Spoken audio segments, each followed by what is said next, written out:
Coming up next on All About Android, it's me, Ron, and Flo. We talk about how Google's bringing kid space to Android. Nvidia celebrates 25 updates to its Shield TV. Pretty impressive.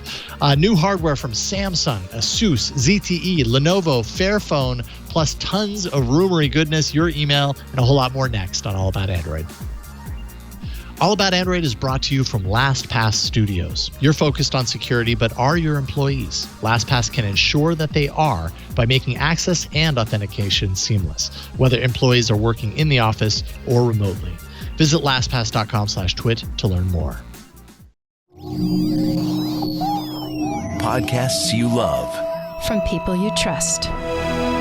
This is Twit. This episode of All About Android is brought to you by LegalZoom. Don't let legal questions hold you back. LegalZoom is dedicated to helping you with the right solutions. Visit LegalZoom.com today to take care of the important things you need to get done. And by ZipRecruiter. Hiring is challenging, especially with everything else you have to consider today, but there's one place where hiring is simple, fast, and smart. That place is ZipRecruiter. Try ZipRecruiter for free at ZipRecruiter.com/Android. ZipRecruiter is the smartest way to hire. Hello and welcome to All About Android, episode 488, recorded on Tuesday, September 1st, 2020. Your weekly source for the latest news, hardware, and apps for the Android faithful. I'm Jason Howell. And I'm Ron Richards. It's September already? Yeah, it is, Florence Ion. I was just going to say, we're starting off September with a bang with our first episode. Doing great in timing. We're starting a little late tonight. Jason's computer decided to go back to school before we started, so there it is. I have no idea what happened. It started freezing up, and I was like, okay, so like I can't do a show with a frozen computer, so I forced a restart, and then it came up with the dreaded, this update will take 45 minutes to install. I was like, well, you didn't warn me about that. Not that I had any choice in the matter. Everything was frozen. So I will say that anyways... In 9 years of doing the show, nothing like that has ever happened. So this is a first. And so there you go. Let's enjoy that. Let's enjoy the moment. And it's all fine. We're going to talk about Android. We're going to have fun. The three of us together. The only people that actually know anything about this, other than the fact that we just told you about it, are the people watching live. So to the live viewers, I'm sorry. To my co-hosts, I'm sorry. The rest of you, I got to talk about me while you were gone for like 15 minutes. So I'm okay. I got something done for work that I needed to get done. So that was kind of, the time was great. So thank you, Jason, for that gift. So notice that Jason did not apologize to Burke. Conspiracy. Burke, there it is. Whatever. No, Burke, I'm sorry to you too. You walked away from the desk thinking everything was great. When you came back, all hell broke loose. It's okay. I'm sorry for this. I won't forget. All right. Well, let's break all hell with Android news. Let's do it. I upscale this segment every week on Android News. You upscaled it. Oh, I see what you're doing there. I see what you're doing there. Victor wrote that for you, didn't he? He did not write that. Oh, okay. All right. That feels like it has Victor's signature all over it. Love it. All right, Ron, you got the first one. I do, and my computer is acting up. Oh, no. All right, good. We're okay there. We're okay. It did that thing where you clicked and nothing happened. Anyway, all right. Yeah. So as everyone knows, here we are in Android News covering the latest and greatest in Android. And everyone knows that I'm a big fan of the Nvidia Shield. And the other day we were watching TV, and I turned on my Nvidia Shield, and it said, an update is ready to install at 2 a.m., and I said, "Ooh, install now." And then we had to wait 10 minutes before we could watch TV. So, Jason, it even happens when you're watching TV. But NVIDIA Shield got an update. In fact, it's the 25th software update over 5 years for the NVIDIA Shield.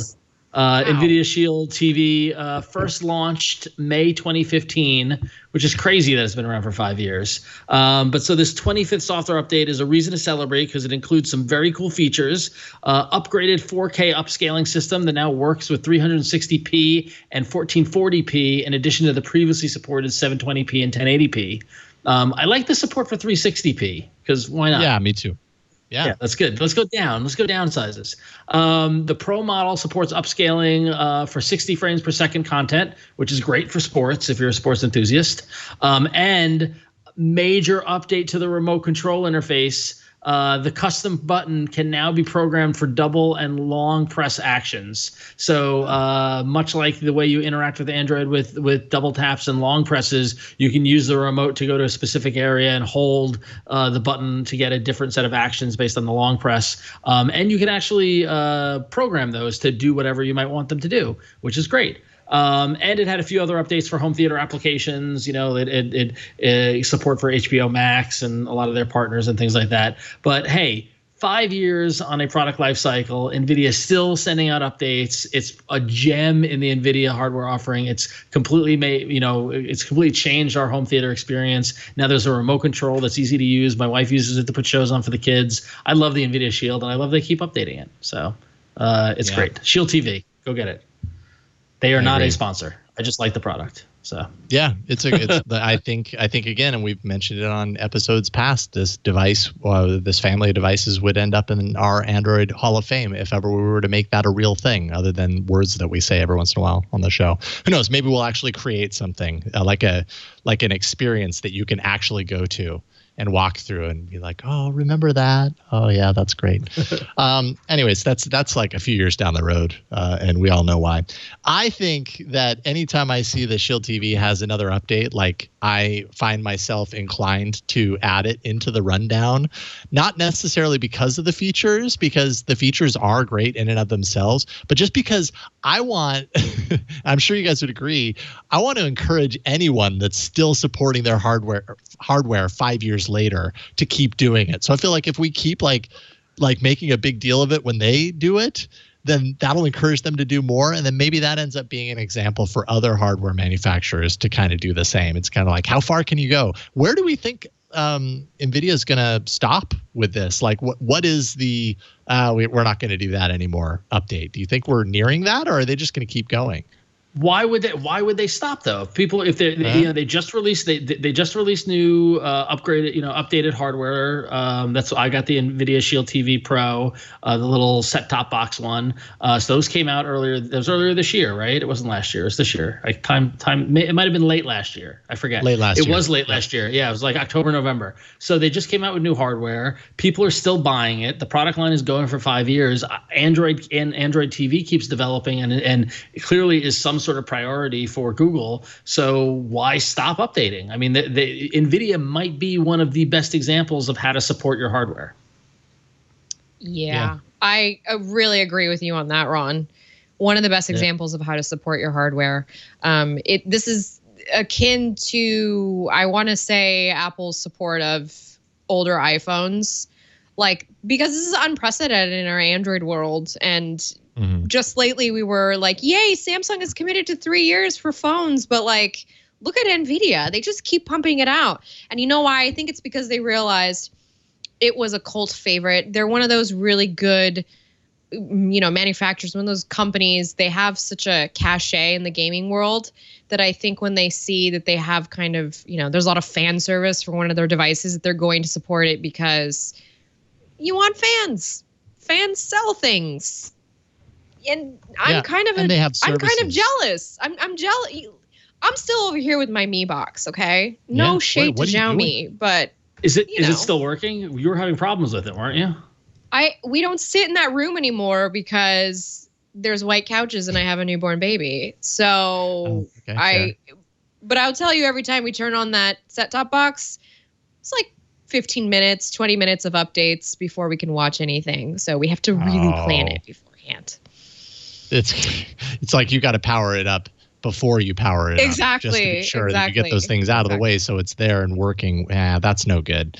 The Shield definitely handles that differently. Some folks in the chat are pointing out, and this is true, that a lot of the updates in this new software update don't necessarily apply to the older version. Like the upscaling, I think, is more isolated to the newer models. But there are some features, and I think the point is that they haven't forgotten it entirely, right? Like there is a feature that's included here that says the older models now have an option to always match the frame rate of content that's being displayed in a home theater setup. It's I'm sure that's a feature that certain people might be really excited to see, but at least it shows that they're paying attention to it still and that they're supporting it to some capacity. And I also wonder if there, like security updates are kind of included in here. I didn't necessarily see them call it out in there, but I would like to think that if they're doing these software updates, they're also kind of paying attention to Android platform security updates to keep it secure. And if that's the case, then that's great as well, because that is applying to the older hardware. No matter what, they're paying attention, and that's more than a lot of manufacturers are. I think Nvidia's doing something right here. I mean, my experience with them was makers of video cards, for PCs. And when they got into hardware, even I kind of scoffed, and I was like, really? But it's working. I mean, I think they're doing a great job, and I'm a proud owner of the Shield TV. I love it. Yeah. So. Yep. And Marsworm in chat says they are, and I assume Marsworm is referring to the security updates that are being bundled in. So that's great. I love that. Yeah. I would have liked to have seen an Android. I would have liked to have seen an Android TV interface update, though. I think that would have been fun. But that's more on Google than on Nvidia. So yeah, and who knows? You might actually see that eventually, because there is some sort of an update happening. We'll talk about what device it might appear in later. But yes, all right, Flo, you got the next one. Well, now we're going to talk about a category that we wish would get a little more updated, and that's Android tablets. Now, this is not about Android tablets, the hardware, but it's a nice, cool little family-friendly feature that is coming through from Lenovo. So Google actually announced a new mode for tablets called Kid Space. And what it does is it gives your kid access to a library of apps, games, videos, and books. I guess think of it kind of like Play Pass for kids. 400 free books in the Read tab at launch will be available. You can also, there will be Watch and Make tabs. So those will be two different categories, which will pull in creative content from YouTube Kids, which might cause a little alarm, because YouTube Kids has had, some problem with the whole content siphoning in the past, but they've been a lot better. They've fixed a lot of those issues. Okay. I've talked to people at YouTube about the YouTube Kids app. It is curated, like they're on the right track. They're making amends. So yeah. I mean, I'll just say both my kids are heavy users of YouTube Kids, and we've not run into any problems. And I've sat there with them. I've asked them regularly. I'm pretty confident in how they're running it right now. But I guess when you're talking about like the wide numbers of users in the millions and at that scale, then you might find isolated incidents where something happens, and then everybody, of course, reports on it. But I'm pretty sure it's pretty safe. I'd be remiss not to talk about that without at least mentioning it. And especially because this particular content that we're talking about here for the Kids Space, it's curated for kids 9 and under. So very, very young set of users. Now, this Kids Space is going to integrate with the Family Link parental controls. So it's all going to be there in that, universal parental control panel. It's going to debut on the Lenovo Tab M10 Gen 2. We'll have a little bit more about that in the hardware section. And it's, this will be available to more devices in the future. I feel like Lenovo is a very natural choice for this, just because of their hand in the kids' education space with Chromebooks. I mean, they have some of the most popular Chromebook education models out there. This particular Kid Space, you kind of want to think about it a little similar in terms to Amazon's Free Time, except Amazon is a little more hinged on having that subscription. And this is really just kind of intended to be a part of Android. Think of what Samsung has tried to do in the past with their kids content. I think LG has even tried to do this. So it's kind of just like a built-in Android feature to make the OS a little more family friendly, which I'm here for it, because that's what my kid's going to be using. She's going to be using Android. Yeah, and I'm even looking right now. I don't have the camera set up, so I apologize. But I'm looking at the fact that this Note 20 Ultra that I have. Samsung does have their own kids app, which is kind of similar to I think what what Google is working on here. So, and also I should also mention, one of the tablets that my youngest daughter had prior to the one she has now. She has a Samsung tablet, but it was a Lenovo tablet. I remember when you bought it, when you went out to buy it. I think it was for Christmas. Yes, it was a Christmas present. And it had a kid mode too. So when I saw this, I just thought it was kind of an interesting kind of collaboration because Lenovo totally had this and they were creating it, from my understanding, they were creating it on their own. So maybe there's some sort of kind of a relationship, sort of collaboration thing between Google and Lenovo. Certainly, obviously, Google, recognized that Lenovo had this in mind for this particular level of tablet. And Lenovo replaced its own solution with Google's. So I'd be curious to see how well it's done. Mm-hmm. I like seeing it. I don't know how big of news this is, but it might affect some people and their choices of apps and launchers and that sort of stuff. So it's worth mentioning. A change to Android 11 is going to prevent third-party apps from implementing their own navigation gesture systems. So and I wasn't really entirely familiar with how developers were able to kind of implement their own gestures when there's already a system-wide gesture system in place.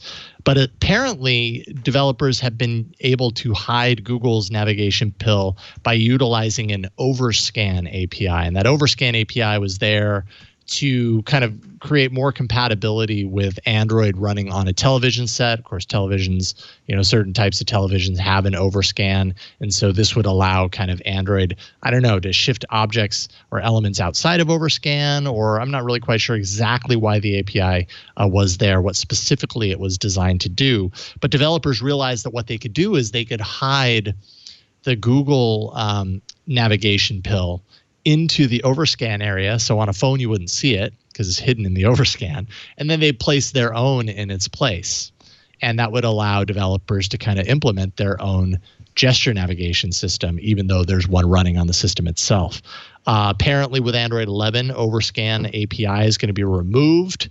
And, XDA wrote about this. Google stated to XDA, I believe, that it's intentional. It's not going to be added back in. They're just kind of getting rid of it entirely. And this is a bummer for XDA in particular. They have an app called Navigation Gestures that'll be directly affected by this change. And I'm sure there are plenty of other developers who do not like this news whatsoever.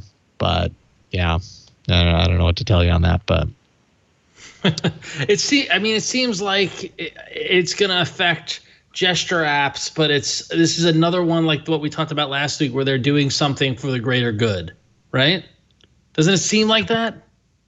Well, that on this one, it's less apparent to me what that is. Like, if the overscan API is there for a reason, are they getting rid of it because they don't want other apps to do gesture things? Or I didn't read anything necessarily about security. Like there are bad actors that have manipulated this, therefore we're getting rid of it, and we're sorry if it affects, you good developers, but it's for the greater good of the OS. I didn't read anything about that specifically. It's entirely possible that that's part of the reason behind it. But I don't know what the example is there. You know what I mean? Yeah.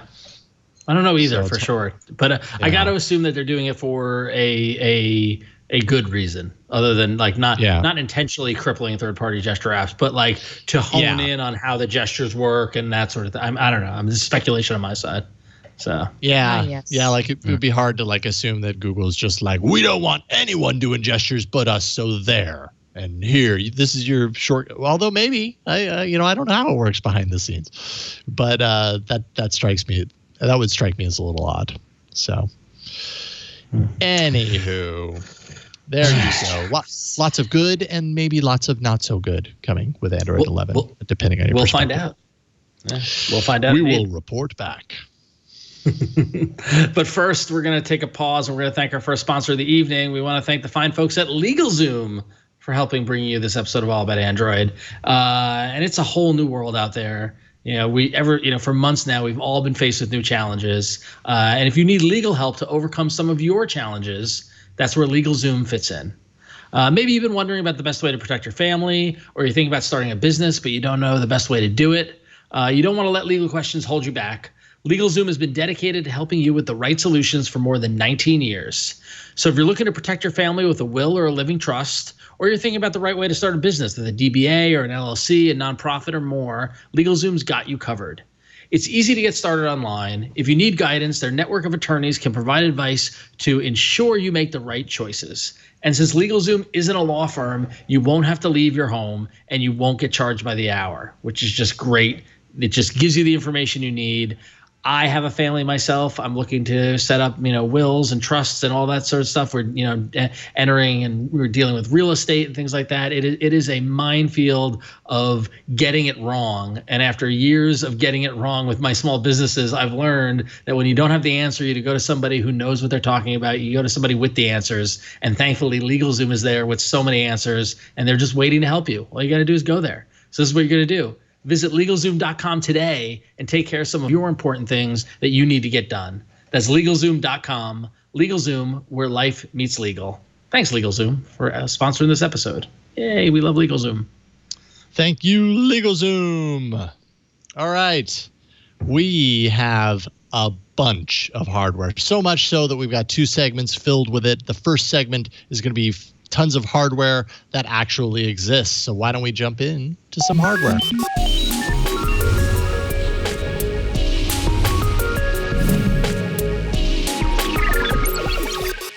Well, I sure hope y'all were tuning in this morning to Jason and I covering the very short but sweet Galaxy Z Fold 2 quote-unquote event. Or should I say event? Get it? That's so Y2K humor there. Vent. I am a millennial, just leaning in there. All right, so let me tell you all about the Galaxy Z Fold 2, eh? So we really balked at that number. It is launching September 18th for $1,999.99, not including VAT, not including your taxes. So right. You want to do that pricey calculation phone at home. Oof. A pricey little second generation folding phone. Now, pre-orders begin today. So if you're looking at this and thinking, by golly, I need to go pre-order that, go. But then come back and watch the rest of this episode, please. Cover display is 6.2 inches. So it's nice and big. And there's a bunch of cool features that they announced during their event today that kind of takes advantage of that front display and that inner display. Now, that interior display is 7.6 inches when it's laid out, which I guess is the way that you would use it. I keep thinking about this as Anyway, 7.6 inches, 120 hertz refresh rate, which is great. Watch video on it. It is made of ultra thin glass, absolutely no plastic like the original had, and really fun updated hinge system with more support, elastic sweeper brushes. You can also customize the color of your hinge when you order the phone, so get a little fun there. I mean, you're paying $2,000 at least. You might as well get to customize the hinge. Now, there is no more notch. It has been replaced by the ever popular Infinity O-hole punch. So you can look at that little hole on there and try and rub at it, and it will never go away because it's a camera. I love that as the Infinity O-hole. Yes. There's some branding right there. Oh boy. Oh. Yeah. Don't know I care about that much. Yeah. No, thank you. Yeah, take that where you will in your mind. Hey, other things that this phone can do, it can fold into any position and stay there. So if you want to watch a video and have it propped up, you could do that. If you want to type on it and have it look like a little laptop, you can do that. The possibilities are endless. The camera system now is kind of a step down from what we have going on with the current Samsung lineup, but its internals are very close to what is out there on the market. And Samsung, of course, says this through the price tag, but this is considered a luxury device. This is something that if you have $2,000 to spend right now, well, I would like you to write us and tell me why you would spend it on this. Yeah, and Scooter X in chat is pointing out something really important when it comes to the Samsung hardware catalog of late, is that they are actually being very generous with trade-in values of previous devices.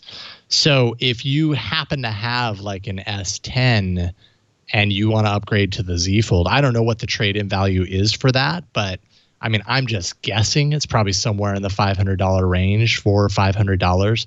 That ends up knocking it down into maybe a sane-er a Surface Duo area. price. Yeah.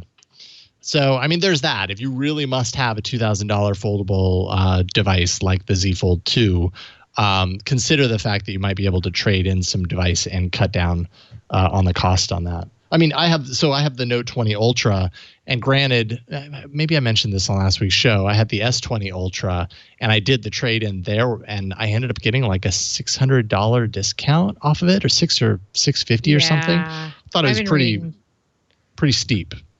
I've been reading similar things. I've been getting similar. People have been tweeting at me. I've gotten a couple of emails. People have been like, "Hey, I got a really great deal trading in my Samsung device." I mean, that's great, but also, this particular device, the Galaxy, I'm trying to remember the whole naming convention, the Galaxy Z Fold 2. Yep. Now, this is very much for the Samsung fan, the person who wants to be kind of the first on the block with would you call this cutting edge? I guess it was cutting edge years ago. Now it's just... I mean, I'd still consider this a cutting edge device. I mean, last year was, of course, the first iteration of this device. So it's not like immediate, but Samsung has had enough time to really craft a really spectacular device for this category. Yeah. I think in many ways they're demonstrating how good they are at design and manufacturing and everything, and they're representing an example of how to do it for others who want to be in the foldable space, so that hopefully those foldables aren't just like, hey, it folds, but the internals are crap, which I feel like sometimes is the trade-off. So Samsung is like, it's all premium. Yeah, I mean, I think you have to be realistic about what this device is and what it means for Samsung. Is that it is a luxury device, it is a cutting edge device, and therefore it's going to come with a hefty price tag. And to your point, Jason, it's going to set the bar for everyone else. And I have to imagine that they're doing this like this is replacing the position that the Note held as the crazy expensive phone, right? This is the new category of and the thing is that there are people out there who will spend $2,000 on this. Absolutely. Yeah. They wouldn't be doing this if there weren't people out there that would do it. It's not going to be in massive amounts like the Galaxy, like the main phone or anything like that. But there are people who will do it, and that will drive, the Z Fold 3 and the Z Fold 4, and then the price will come down. And then next thing you know, we all use foldable phones and we laugh when we thought it was such a unique thing. So at least that's what Samsung's betting on, I think. So I don't know that we'll all be using foldable phones. I do think that this is going to fill a hole that tablets have sort of left for us.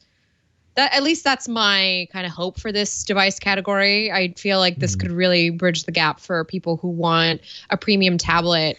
We don't have, I know Samsung has done some great work with its Tab S tablets. But I still feel like we don't have the iPad killer in our category of things. Apple's iPad and iPad Pro, they're known for, just being very good, solid tablets, which is why they have been around the market so long and people, turn to them when they want a tablet. I would love for us on the Android side, because there is so much support from Google for the foldable platform. I would love to just see this become, what those of us need, what those of us can choose that have the need for a little more versatility in the form factor. So we shall see. We shall see. All right, we've got speed round in effect. We get 3 minutes for the remaining 4 stories. Ron, you got the next one. We blew it on the first one out of the gate. We did. All right. So Asus Zenfone 7 and 7 Pro have a foldable component. Of course, Asus will get it on the folding. But it's got a flipping camera like the Zenfone 6 had last year, meaning no notch. That flipping camera Flipping camera. Flipping camera. Also, again, it's got a 5,000 milliamp battery. This time, it's got an OLED panel at 90 hertz from 60 hertz LED. Camera system now includes an 8 megapixel 3x optical zoom lens. Look at that! Look at that flipping camera. Yeah, I was just owing about that. Yeah. Yeah, right. That's pretty cool. A flipping camera.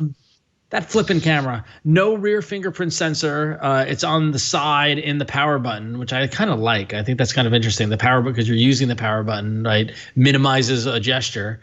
And the internals on the phone are Snapdragon 865 and 865 Plus, 6 to 8 gig of RAM, 128 gig to 256 gig of storage. So that flipping camera, Asus Zenfone 7, very that flipping camera.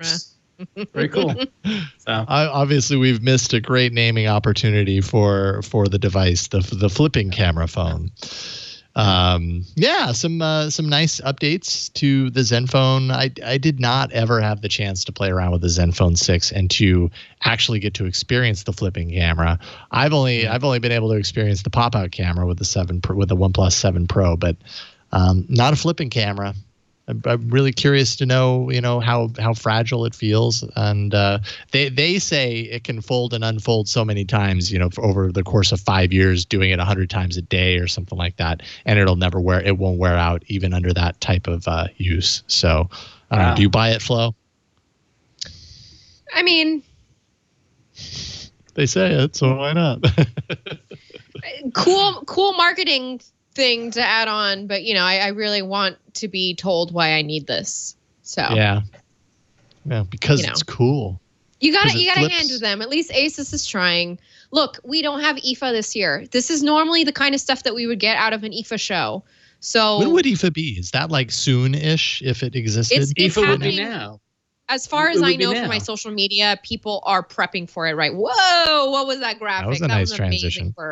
IFA was like a late August, early September show, or is it late August? But it usually happens like going into Labor Day, so it would be happening this week.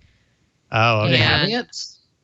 Yeah, they are having it. They're having a social distance IFA. September 3rd to September 5th in Berlin. Oh, okay.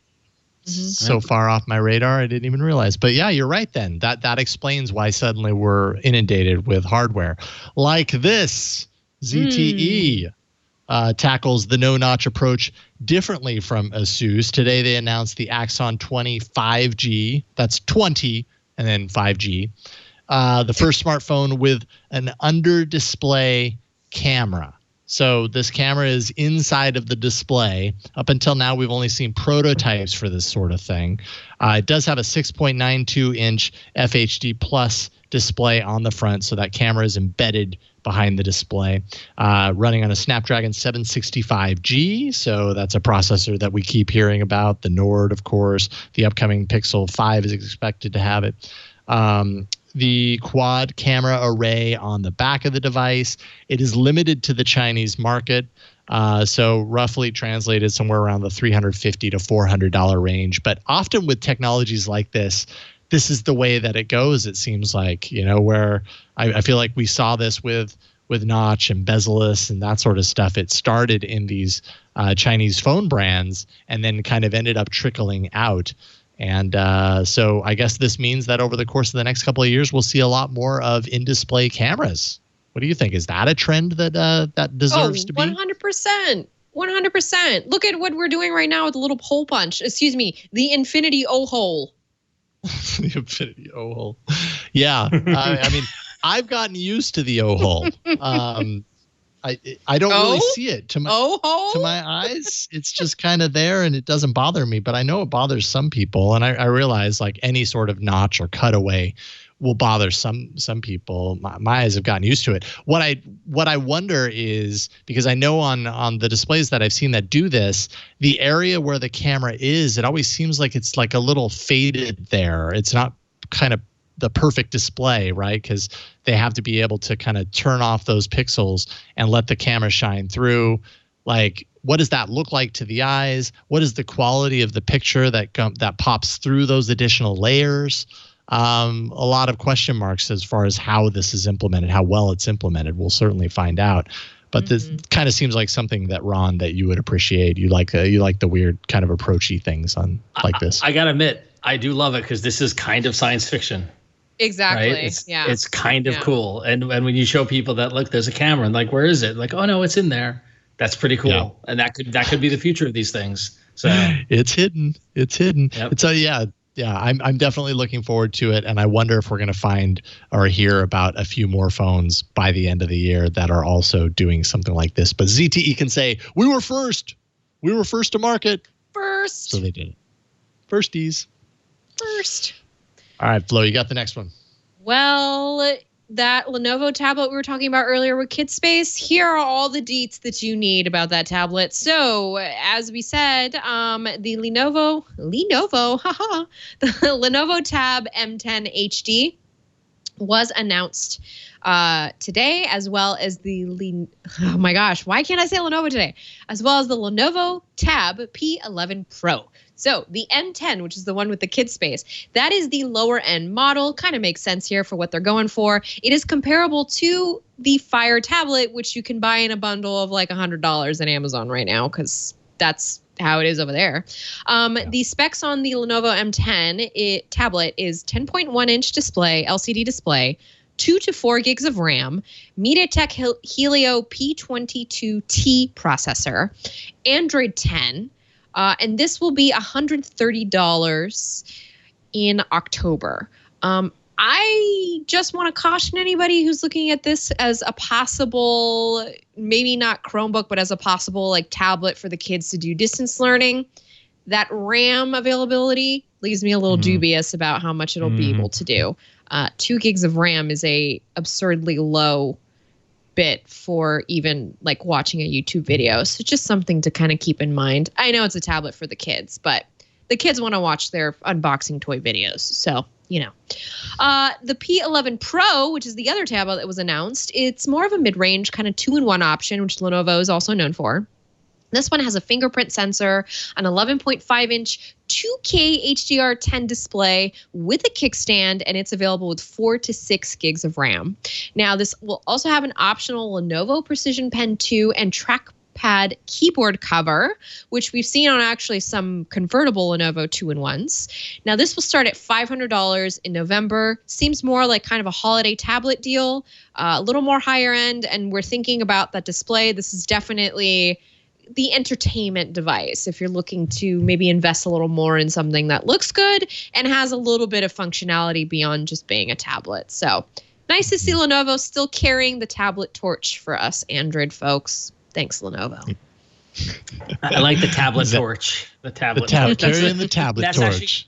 That's actually going to be the name of the new podcast Flo and I are doing, all about tablets. Yes. It's going to be the tablet torch. It's kind of like it's a mix between All About Android and the Blaze 90210 podcast. It's the tablet torch. Oh, I would love that. Yeah, so there you go.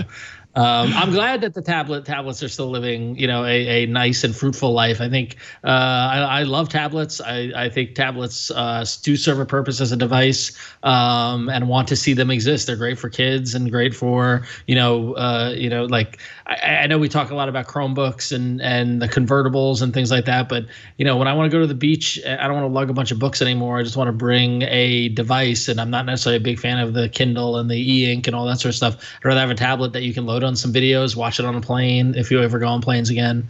And I'm glad Lenovo's keeping that torch alive. So keeping that carries the tablet torch. And then finally, Fairphone carries the recycled torch. I'm glad this exists. When you think about all the materials that we use to make all these phones and all the waste and things like that, I'm glad that somewhere in the corner of the marketplace, Fairphone exists. You might remember last year's Fairphone 3. Well, we're going to get an update to that with the Fairphone 3 Plus. So it's not a full version update. It's just a plus. It's built with 40% recycled plastic. The previous version of the phone was only 9%. So they've, quadrupled the amount or tripled the amount of recycled plastic. It's got better cameras, 48 megapixel rear and 60 megapixel front. It's shipping with Android 10. You can get it for just 469 euros, however many dollars that is. And if you do have a Fairphone 3 or you want the Fairphone 3, it'll get an update to Android 10. And the camera modules can be purchased and installed on the 3 as well. You can get the rear camera module for 60 euros and the front camera for 35 euros, making the Fairphone not only made of recycled material, but a modular phone with accessories. It's a dream come true. So, and it gets an iFixit score 10 out of 10. So that's really interesting. So that's worth bragging about. $557 when I do the Google conversion, 469 euros to. It's not bad. So, yeah, and I mean, I don't know that the internals are necessarily, cutting, top of the line, cutting edge, but that's not, like you said, that's not the reason that you're buying this phone. You're buying this phone probably from a place of social and environmental consciousness, and also just supporting a company that's doing things differently and more responsibly.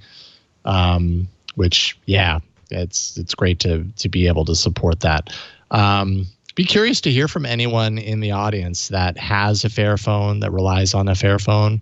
Email us AAA@twit.tv and let us know what you think and what your experience has been with the Fairphone, and maybe if you're getting the Fairphone 3 Plus, because yeah, it's kind of neat. I haven't had a chance to play around with it though.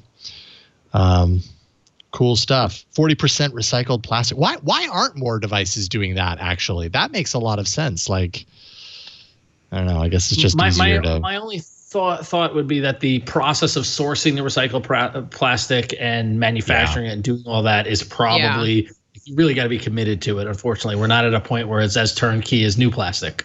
So fair enough. Yeah, and with the margins and everything with phones, it probably behooves them to just go with the avenues that they already know are working in place and everything. Hey, we did it. We blasted. Did we? That worked actually really well. Okay. We're right on time, actually. Yeah. Okay. Yeah, we nailed it. Good job. Good job, everybody. Nailed it. A lot of hardware. Nothing but listen, there's no other hardware in this episode, right? So it's fine.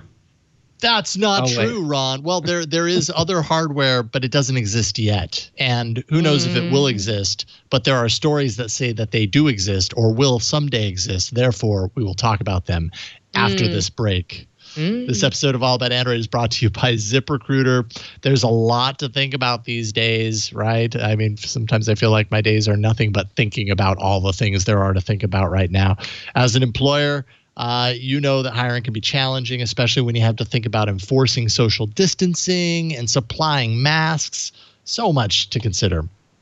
Well, Monica Starks could relate. She needed to hire for a pivotal role at her construction company, GS Group, but was having a tough time finding the right person with so many candidates out there. Sometimes that's the problem you have, is that there's just too many candidates. How do you find the right one? So she switched to ZipRecruiter because they make hiring easy. ZipRecruiter's technology identifies people with the right experience for your job and actively invites them to apply, which is why you should try ZipRecruiter for free at ZipRecruiter.com/Android. That's how Monica found Lamont Jenkins.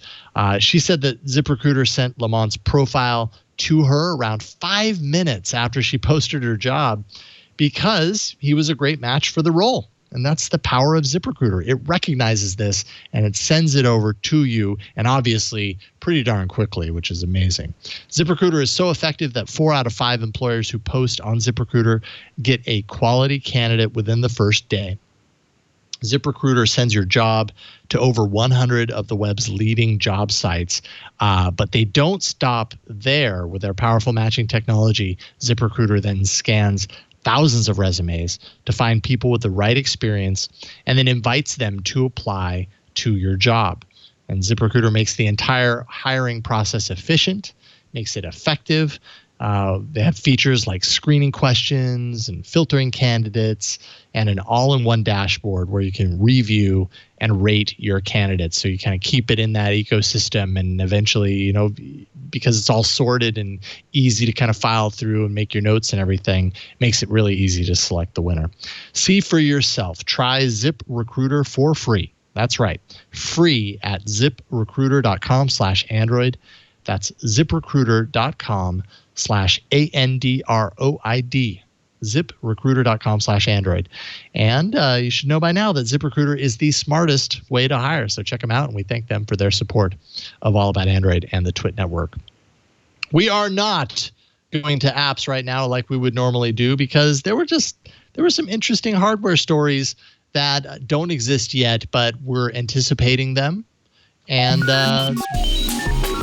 okay.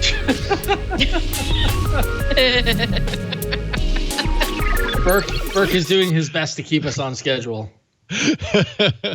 Thank you, Burke. Thank you for keeping me in line.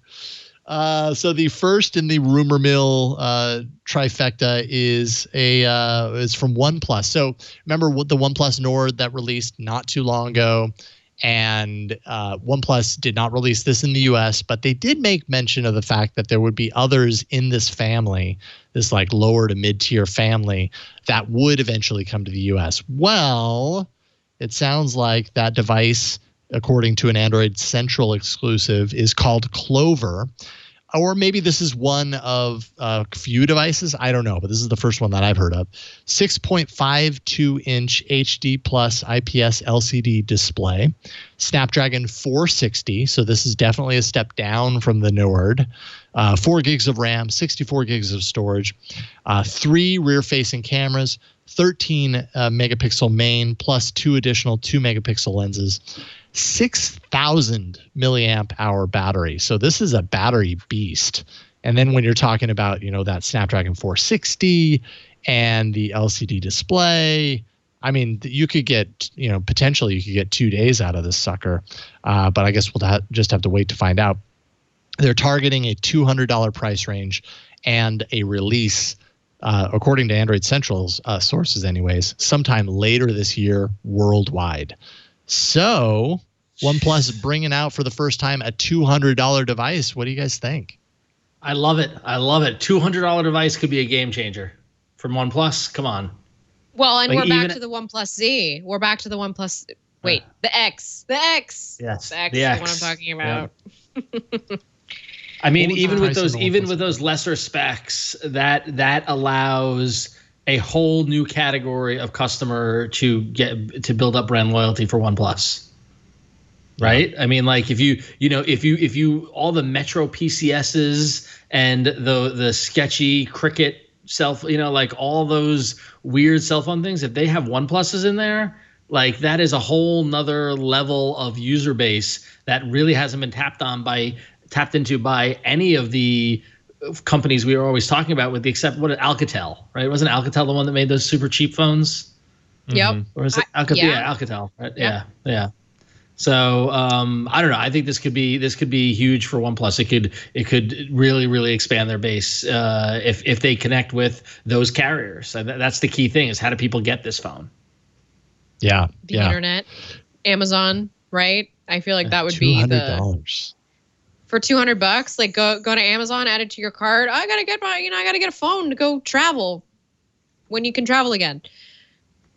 Or maybe you're going somewhere 20 minutes away. You want to bring a burner phone. Then you already get this. Well, $200 is pretty inexpensive, and OnePlus has definitely proven that they can do lower cost devices and still put out a great quality.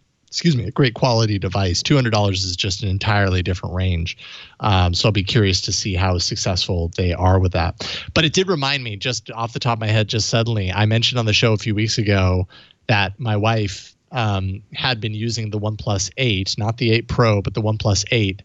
And she was not happy with it. Now she's on the Pixel 4a and she loves it. So she's all in on the 4a. But I did ask her, like, okay, well, from your perspective, because she doesn't, she's not like super into phones. She doesn't follow them. She just wants a phone to do the thing that she needs to do.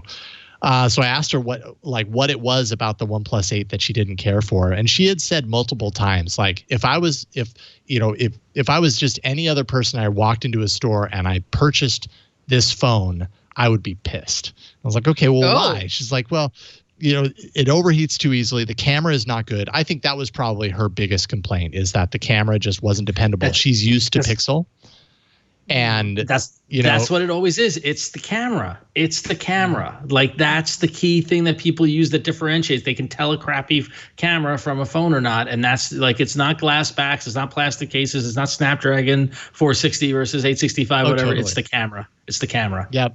And it's really easy to see see quickly whether the camera actually works the way you want it to or not. Is it a low light situation? Does your image end up all smeary, or does it capture a somewhat crystal clear image? She didn't like the camera. She did not enjoy having the front display fingerprint sensor, which I can totally agree with that. She said multiple times it would freeze to the point that it required a restart. I'm not sure what's going on there. I never encountered that. Could be a collection of apps or something like that. She did say the battery life was excellent. She also mentioned that she didn't like the buttons on both sides of the phone. So I don't know if I guess with the Pixel, are they all on one side on the Pixel? On the OnePlus device, they're kind of on both. And you know what? It is super annoying when you're trying to watch video on the OnePlus 8, because then you have to turn it the other way that you're not used to have the volume buttons up in case you need to adjust a volume. So I completely understand that. And by the way, that freezing thing, I sometimes get that. And I think, Jason, I had talked to you about that before. It was a bug that I was experiencing on the OnePlus 8 through Chrome. And so is my husband on his OnePlus 8 Pro. So okay, just something to think about, some food for thought. Yeah. Well, she's not on it anymore. So now she's on the 4A and she loves it. Absolutely. She can't stop talking about it. She loves it, and she can take photos at night, because I'll tell you the one thing the OnePluses can't do is they do not take night sight photos. That's the way, not, even. Oh, but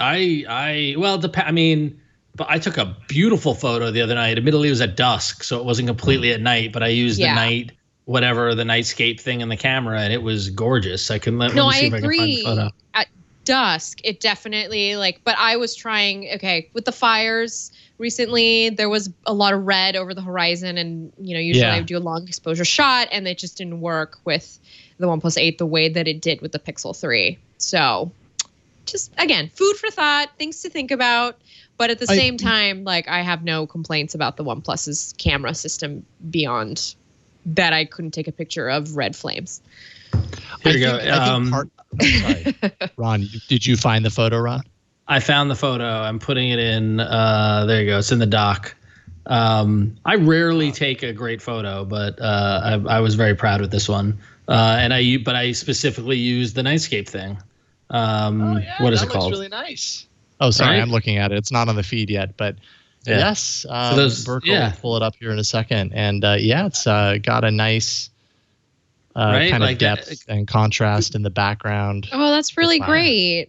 Yeah. So, So I mean, admittedly, that wasn't pitch black. It wasn't like nighttime and stars and stuff like that, but it was at sunset. So yeah. Better nice than shot. They would have performed before. Remember when phones couldn't even take a dusk shot without just. Totally. Yep. I remember. Man, they've come a long way. Well, one thing that I've narrowed down, I've really figured out about the Pixel camera that I like so much about it. Yes, the images are great, but it's a trust thing. I can trust it. It's like when I see something and I want to take a picture of it, I don't have to work to get a good picture out of it. It's like I pull the phone out and I know that if I point it at it, I'm probably going to end up with a good shot, and it's probably going to give me what I expect to get out of it. And I think that's probably plays into Stacy's kind of hesitation with the OnePlus camera, is that sometimes, and I've noticed this too, you can get great photos out of a OnePlus camera. It's just sometimes you have to work a little bit to get it. It's like, you got to set it up just right or whatever in order to get it. Whereas I feel often with the Pixel phone, I don't really have to think about it. I just pull it out and shoot. And I'm like, that turned out exactly what I wanted it to be. Move on. Kind of dependability aspect. Right. But that's a great shot, Ron. Thank you. Burke tells me in chat that I should be framing it. So maybe I will. So do it. All right, Flo, you got the next one. Well, this one's exciting because, again, with times like these, we could use any kind of excitement. Just get us through to the next day. So this one's the Android authorities got a really fun couple of exclusive videos. The first one is showcasing what is called the LG Wing. Yes.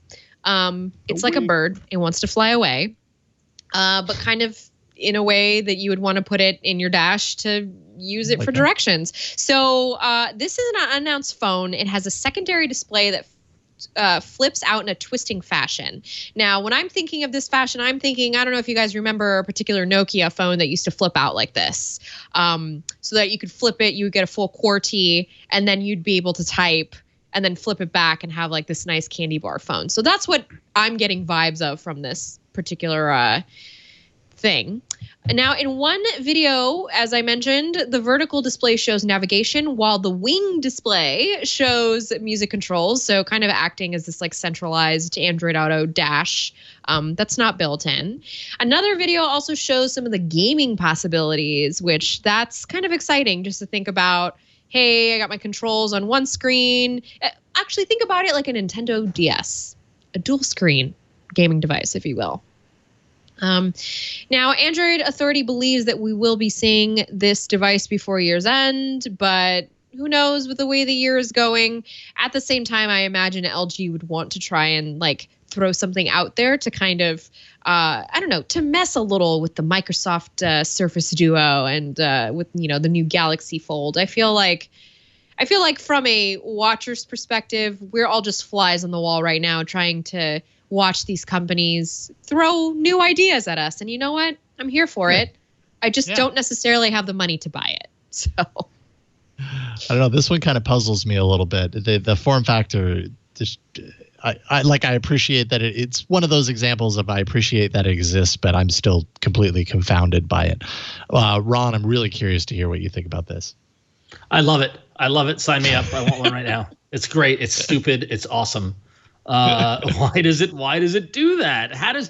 My question is that, like, remember when we first started seeing foldables come up and we saw quirks in Android about how it handled the folding structure, you know, specifically with that, what was that one? Was it a Xiaomi one? The one that folded into like a origami thing, like the one that went from a small tablet and opened up like a piece of paper. I forget, was that Xiaomi or I forget who it was, but anyway, we saw like, you know, kind of quirks in how Android handled foldables. How does it handle the display on this? I mean, I guess it's identifying the second display as the smaller size, but how do you handle the orientation? Like, I've got to imagine it's going to be a pain for developers to make sure that it works, right? Like, yeah, right. Because the screens aren't the same size.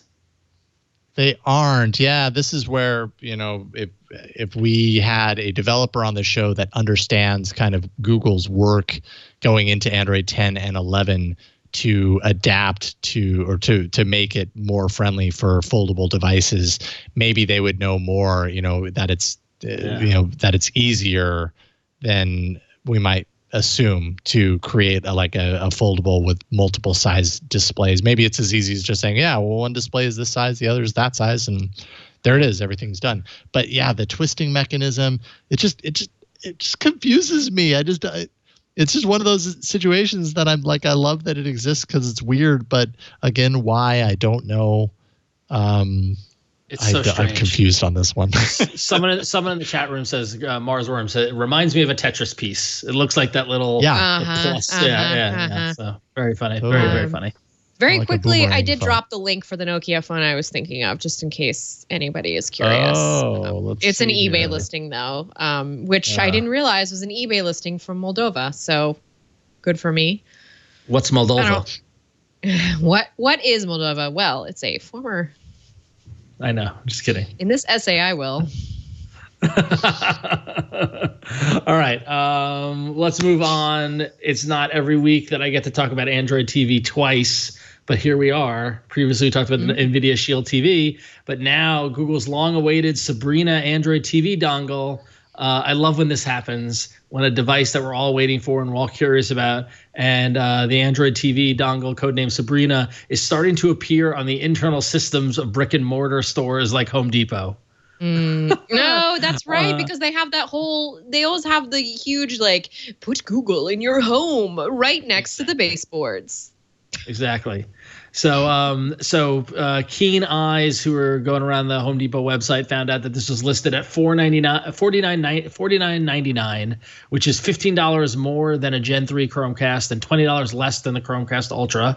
The Home Depot listing is still available in a cached version, so if you're clever and using the internet, you could find that. But after Home Depot, the product then appeared in Walmart system and Target's, and each of those were more like $60 listings. listings, a little more expensive, but they were all marked with a release date of September 30th. And that's actually pretty close to the early October date of the upcoming Made by Google event. So maybe that hasn't been announced yet, by the way. That hasn't been, the speculated Made by Google event. So maybe the 30th will be that date. You can go to Home Depot, get your new Android TV dongle for $50. Either way, very curious. Can't wait to see what comes of it. So, and we can actually, if you're watching the video, you can see the cached version of the Home Depot website. That we have the cached little snapshot of it, and there it is on the Home Depot website for $49.99, and it actually says bundle Sabrina Abby, like a whole bunch of code names. Like, why load it with the code names? Like, the product isn't going to be called Sabrina. It's going to be called Android TV. Like, geez. So listen, but anyway. Some intern was told to do that. Just, it's okay. Yeah. It happens. These items into the system. I love when this happens. We had leaks that were also talking about a remote control with the device. This posting doesn't mention it, so that makes me wonder if the remote control would be an additional, like an optional thing, especially if the price of this. Sorry, is it the more expensive one at Walmart or Target? The $60 ones, is that the ones with the remote control? Oh, maybe. Yeah. Oh, that's a good question. Yeah. Yeah, could be. Anywho, those are 3 devices that we're following that don't exist yet, but probably will soon. So you can look forward to those. Email time. Ron, you got the first one. I thought this was fitting because apparently you got some Android Auto time this weekend.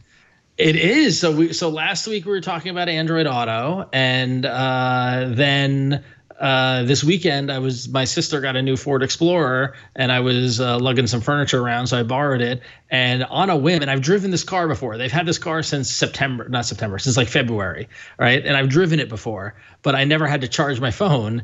And so I'm driving on the Long Island Expressway, and I was like, I got to charge my phone. My sister has a USB-C cable that's plugged into the console, so I plug it in, and all of a sudden the screen on the car goes black and says Android Auto is starting, and my phone goes black, and and I was like, oh, it has it. And I got giggly and said to my wife, I was like, it has Android Auto, so I got to use Android Auto for the first time. It was pretty cool. Nice. So yeah, definitely got to experience it. Used Google Maps. I used Pocket Casts. I used YouTube Music. I attempted to use Assistant, which was laughable because trying to use Google Assistant, it worked, but trying to use Google Assistant to tell it to play specific albums by bands with words that are just not normal words, and I couldn't get it. And you can't type because they disable the keyboard when you're driving, and you also can't tell it that the passenger is typing. Which I feel like is a problem. Because my wife's like, I could do it, but she couldn't because we had to stop. So anyway, but it was a fun adventure, and it was very cool, and I got a feel for how it works. And now I'm excited for Android Auto because it worked. I mean, other than the assistant controls being, a little wonky, but it was great. Like, I got a text message from WhatsApp, and I just tapped the screen, and it played the audio of the text message and asked me if I wanted to reply. It was very cool. It was a fun experience. And then we got this great email from Mark, who wrote in and said that after last week's episode where we talked about Android Auto, I said, sidebar, very ignorantly, that there aren't many low-priced cars with Android Auto. Well, actually, I just bought a new car last month, a Volkswagen Jetta. My price point was 22,000 Canadian, about 17,000 US, and every single vehicle that I looked at, in fact, had Android Auto in it. It was one of my prerequisites for the new car. The cars that I looked at were the Volkswagen Jetta, the Subaru Impreza, the Hyundai Venue, the Hyundai Accent, the Kia Forte, the Chevy Trax, the Honda Civic, and the Toyota Corolla. All these vehicles can be found for less than 20,000 US. All have Android Auto, most even included as a standard feature, so even base models will have it. Just thought your viewers and listeners would like to know. And thank you, Mark. That is great. It's great to hear Android Auto is affordable cars. I didn't even know it was in that Ford Explorer. Like, they have Sirius, and they have the car itself had its whole OS, and it turns out Android Auto was just an app running in the thing. Like, I thought in my mind, like, the car had Android Auto or didn't. Like, I thought it powered the car or not. But it's interesting that they're using it as an option, and obviously that makes sense because people with iOS devices want to use CarPlay, and we want to use Android Auto, so it all makes sense. All I had to do was plug in the dang phone, and I would have had this experience much sooner. So yeah, I'm very excited. So yay, Android Auto being affordable. Thank you, Mark. Yeah, no kidding. That's awesome. See that list, and you're like, wow, there's actually a lot of options out there for, if I was in the market for a new car right now, the last time we were in the market for a car, we got a used one. It didn't have Android Auto, and well before that, Android didn't even exist. So at some point, we're going to have to replace our older vehicle, and I'm pretty confident that when we need to do that, now at this stage, I can kind of have this be a requirement and successfully get a car with it. So I'm happy about that. All right, Flo, you got the next one. I am happy about this. We've got just a good old-fashioned bona fide rant in the email inbox this week. Yeah. So this one comes from R. Hawkins. And R. Hawkins took this, decided to take on the soapbox. So here we go. This is not so much of a question, but more of a rant. I am Canadian and live in Germany. I have always had prepaid SIM cards. They are the cheapest and have no contract, so if a better deal comes along, I just change for a new SIM card. I have a Nokia 4.2 running Android 10. Just to be clear so everyone understands, my data plan, along with tens of millions of other people in the EU, goes for 28 days and then it starts over. In Android, I can only select a day of the month, say the 15th. That is when my data will run out. So on the 15th of this month, when my data runs out, I have to go into my phone and change the date for the data to run out to, say, the 12th. I like a clean Android experience with the minimum of apps. I more or less am petitioning Google to not only have a monthly data reset, but one for every 28 days. It seems stupid that I have to go into my phone every 28 days to reset my data. Thanks for giving me a soapbox, as it were. Thanks for writing in. And I really, you bring up a really good point, because I think with like the Android One program, for instance, just to have these lower end phones go out, a lot of those will be positioned as like, get this contract free, and then you're kind of free to do as you please with the phone. It would be great to have a little featurette in Android that kind of lets you set, some sort of date that would remind you, the times that I've been overseas and I've had to use SIM cards for a while, I understand that frustration of just like, I got to top up this prepaid SIM card before the end of the month. And if I don't, I have no way to like call a car if I need to get somewhere, or maybe, get directions somewhere. You don't want to be stranded without it. So I like the idea, and I appreciate R. Hawkins for writing in. Thanks, R. Love it. I love a good rant. Send us your rants, AAA@twit.tv. It's always fun to read a rant. And you're right. They should change that. Sean K is the recipient of the email of the week. I love that fanfare. That's great. Gotta feel good, Sean, doesn't it? It's Sean like when King Friday. It's like when King Friday comes out of Mr. Rogers. Yes, totally. It totally is. I love it. So Sean writes, I have buyer's remorse, and it's my own fault. I traded in my LG V20 ThinQ for the Google Pixel 4 XL in March. I was not impressed with the battery life on the Pixel 4 XL, and the Samsung S20 Plus was coming out in 13 days with US Cellular, with a 14 days program. Why not? It's basically you could try it for 14 days and return if you don't like. So why not? Yeah, it's a huge price for a phone, but with all the reviews, it was the phone to have. The Pixel 4 XL has a Qualcomm Snapdragon 855 versus the S20 Plus's Snapdragon 865. The S20 Plus had a larger screen and double the RAM. Here's why not. In a word, Bixby. I disabled it day one and thought I was in the clear. I then bought a pair of TBI Pro earbuds. Love them. The earbuds have a button on the side. When you press it, it activates Bixby. Ugh. Do any of you know how to turn off Bixby for good? US Cellular will not let me uninstall it. I thought I'd give Samsung another chance, but their UI is getting further and further from pure Android. Keep up the great work. Well, I will say, Sean, I don't know that Samsung's UI was ever close to pure Android. So they're just doing what Samsung does. I feel like what they're doing now is better than it used to be, but I realize everybody has a different opinion. So I did some searching. I found a support forum that related to the Galaxy Buds, and I realized those aren't your earbuds, but I think it's the same problem. And essentially what's going on here is that even if you don't have Bixby like activated or whatever, there is a way in the system to set a default for voice actions. And that default is still assigned to Bixby, even though you're not using it to Bixby. So if you, on your phone, go into settings, go into apps, and then find the Bixby voice app, there is going to be a section for open by default. Be sure that this is not set to open by default for anything. You can actually clear that default so that it goes away. So that's your first step. You also want to uncheck the permission to allow it to change system settings. That was mentioned in there. I don't know that it's necessary personally for this particular problem, but I suppose you could try that if what I'm going to tell you next doesn't work.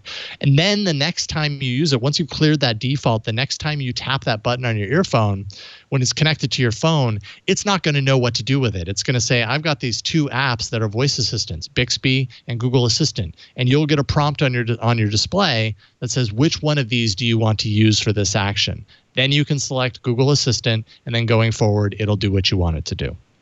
So there you go. Hopefully that helps. And yeah, congratulations for the email of the week. So all right. Good. It's regal. That's why I like it. It's regal. Yes, it's regal. It's a regal horn. All right, we're done. We reached the end. We did great on time, and thank you to everyone watching live for the late start that we got. I apologize that my computer decided to be a jerk right before showtime, but we made it. Flo, what you working on? What am I working on? I'm working on a lot of stuff. I have so many plates spinning that, well, most of them are falling down around me, but we do our best in these trying times. FlorenceIon.com if you want to check out my blog, plus, all links to my resume and like stuff I've worked on. You can go there, or you can follow me on Twitter at OhThatFlo. That's it. Excellent. Thank you, Flo. Appreciate you, and thanks for doing the live coverage with me this morning. It was a lot of fun. Thank you for inviting me. Covering the Samsung event. I wanted to do that so badly, guys. I was so bummed I missed out on it. I tuned in for a little bit of it and then popped out and all that sort of stuff. But yeah, was it fun? We did a good job talking over most of the presentation. Yes. Oh, that's how we roll, right? Yeah, that's kind of how it goes. That's what that event is all about. Ron, what you got? Any big news? I'm really hoping. Well, as you can tell, if you're watching the video, I look tired and I am unshaven. That's because I am in launch mode. If you go to scorebit.io, you still see that coming soon page. But assuming everything goes as planned, next Tuesday, I will have a little tale to tell about the launch of Scorebit that's going to happen hopefully later this week. So definitely stay tuned there. Knock on wood, but everything. We just submitted version or build number 111 to the Google Play developers console. Yeah, it's all happening. App is happening, hardware is happening, website is happening. It's all happening at once. And when we finish the show, I'm going to go right back to work because it's a lot to do. But it's great. Sounds like you have a lot to do. Yeah, we're actually, as my wife was saying, we're actually we're making a thing and releasing it into the world. It's like the true startup experience. So so it should be a lot of fun. So definitely stay tuned for that. And next week we can talk more about it, and I'll show you guys everything. So I can't wait. Praying for you, Ron. Yeah. Praying for you. Yeah. I'm excited for you. Cool. Thanks. We'll find out more about that next week. Burke at the studio, thank you so much for pushing buttons and playing the email of the week horn anytime we say email of the week. See? And thanks to Victor behind the scenes for editing, keeping notes of the show and all the cool things we do so that we can release little bits later and all that stuff. If you want to follow my other work, twit.tv/HOA for Hands on Android. This week's episode that's up right now is a deeper look at the Samsung Galaxy Note 20 Ultra's S Pen and kind of what it's capable of and all that stuff. This week's episode, publishing on Thursday, is a shot-by-shot comparison of photos taken on the Note 20 Ultra and photos taken on the Pixel 4a. I thought it'd be interesting to pit the two wildly different price category cameras against each other and see just how close they are. And it's really interesting. I just went on a photo walk yesterday and it was a lot of fun. So cool. That will be on the show this Thursday, twit.tv/HOA. And you can see just how close these camera systems actually are in many ways. It's pretty incredible. Let's see here. Help us with end of year best of episodes. We are starting to talk about it at Twit. And so I would love your help. Twit.tv/best of. You can submit moments from any show on the Twit network, but this one especially I need some help with. Anything you remember from this year that you really like and you want into a best of episode, just let me know as much as you have, and we'll do our best to work it in. And we appreciate that. Don't forget to wear a mask. Wearing a mask save lives, especially right now. And that is it for this week. This show publishes every Tuesday evening. You can go to twit.tv/AAA and subscribe to the show there. And if you're not subscribed, do it. What are you waiting for? Twit.tv/AAA. That's it for this week. We'll see you next time on All About Android. Bye, everybody. Bye. Want more Twit? Well, check out Smart Tech Today. It's at twit.tv/STT. It's the show where Matthew Casanelli and I cover everything there is to know about smart tech. It's automation, it's connected devices, it's smart home, it's all those goodies and so much more. We get the news, we get the latest devices, we do reviews, everything. You gotta check it out, twit.tv/STT for Smart Tech Today.